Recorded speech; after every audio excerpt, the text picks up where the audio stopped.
देख रहे हैं पीएन न्यूज लाइव, आपकी आवाज। सिंधी काउंसिल ऑफ इंडिया की राष्ट्रीय कार्यकारिणी की बैठक हुई संपन्न।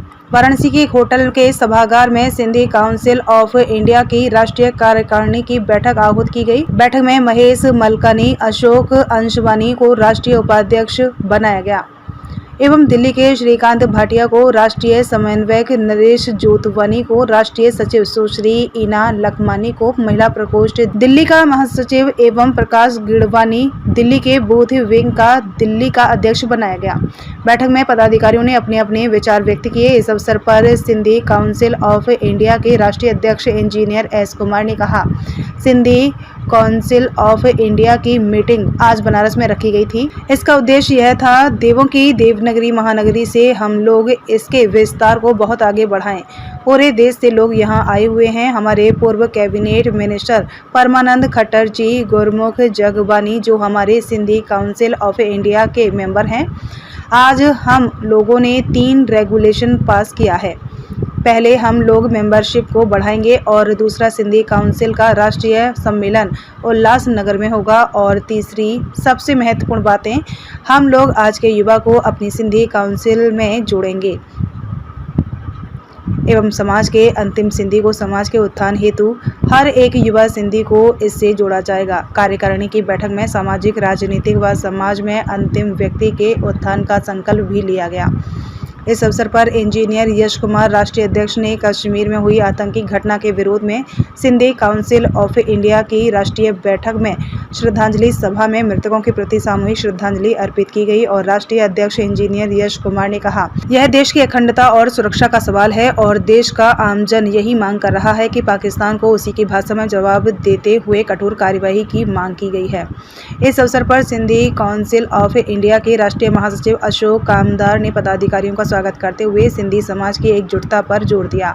इस अवसर पर पूर्व राष्ट्रीय अध्यक्ष व पूर्व कैबिनेट मंत्री गुजरात परमानंद खट्टर ने अपने उद्बोधन में कहा कि सिंधी समाज का गौरवशाली इतिहास रहा है और सिंधी समाज के बहुमुखी उत्थान की बात कही।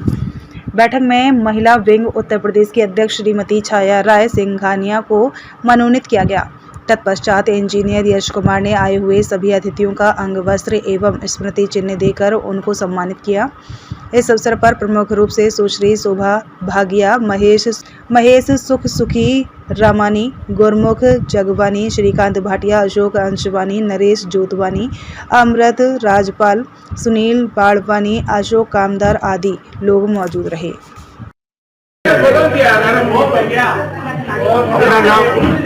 अपना नाम Parmanand Khattar, Sindhi council of India के नेशनल राइट्स कमेटी चेयरमैन और एक्स में urban development minister Gujarat of government of Gujarat, और मैं जामनगर से 3 बार एमएलए रह चुका हूँ।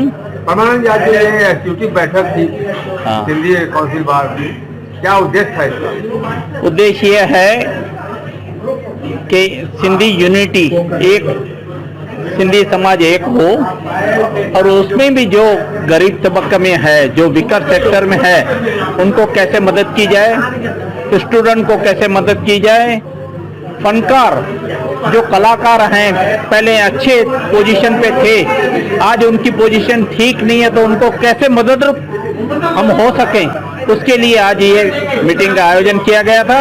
और ज़्यादा से ज़्यादा सिंधी समाज के लोग हम साथ इकट्ठे करें और हमारा सम्मेलन होता है हर साल, तो वो सम्मेलन कहाँ पे किया जाए, इस दफे फाइनल कर दिया है, वो सम्मेलन उल्लासनगर में होगा।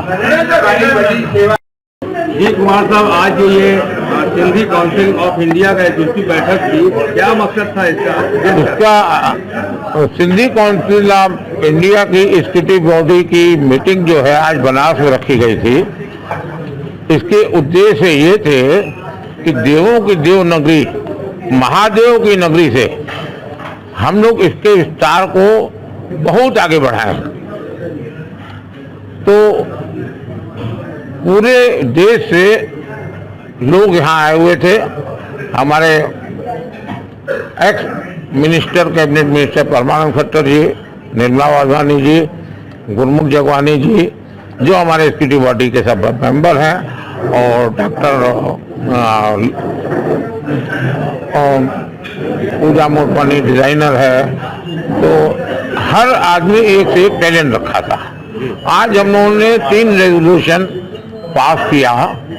एक ये पास किया कि हम लोग जो है मेंबरशिप ड्राइव को बढ़ाएंगे। उसकी फीस हमने जैसे बताया 10 रुपया 100 रुपया कुछ भी, ये नंबर ऑफ मेंबर्स ज़्यादा होंगे। और ऑलरेडी मैं ये आपसा का सम्मेलन था, उसमें मैंने बनाए थे। इसके पहले मैं सिंगापुर ले गया था को 24 को, तो वहाँ पे हमने 140 मेंबर बनाए थे। दूसरा जो डिसीजन आज हुआ कि सिंधी काउंसिल का एक राष्ट्रीय सम्मेलन उल्लासनगर में होगा। तीसरा जो बड़ा डिसीजन आज हुआ, हम लोग यूथ को जोड़ेंगे, समाज के यूथ को जोड़ेंगे। ऑलरेडी कुछ लोग हैं और यूथ को जोड़ेंगे।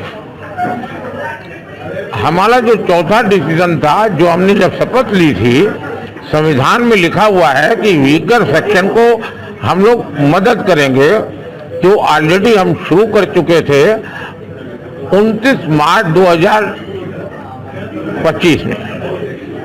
तो हम लोगों ने 3 लोगों को 11-11 हजार दिया था। एक हमारे सिंधी काउंसिल की तरफ से था, एक हमारे स्पेन के लोग थे, मोरवानी परिवार था, उनकी तरफ से था। 11,000 हमारे ओम प्रकाश सुकानी ने अपने फादर की मेमोरी में दिया था। बाकी जैसा आपको मालूम है, एजुकेशन को मैं प्रमोट करता हूँ। जो भी मेंबर हम लोगों का बनतेगा, उसका सिस्टम के अंदर नाम आ जाता है, वो झूलेलाल जयंती या चालीसा होता है। दोनों अपने शहर में प्रोग्राम करता है, तो मोमेंटों का खर्चा वो देंगे, हम लोग देंगे। सिंधी काउंसिल की नेशनल बॉडी, वो मेरी तरफ से जाएगा खेमचंद फाउंडेशन से। आज हम लोगों ने एक नई स्कीम और लॉन्च की कि हम लोग जो है जो पैसा कलेक्शन करेंगे, जिसमें आज 1.5 से 2 लाख कलेक्ट हो गया हम लोगों का, उसमें जो है ये पैसा 25 का 25 में पूरे ऑल ओवर इंडिया में जहां से भी रिकमेंडेशन है कि भाई कमेटी डिसीजन ले लेगी, उसको हम लोग जो कहेंगे वो अवार्ड देंगे। कोई 11,000 की जरूरत है, कहीं मेडिकल में कोई वीकर सेक्शन कोई, तो वीकर सेक्शन को हमारी जो बॉडी है वो उसमें मदद करेगी। आप कोई सवाल पूछिए।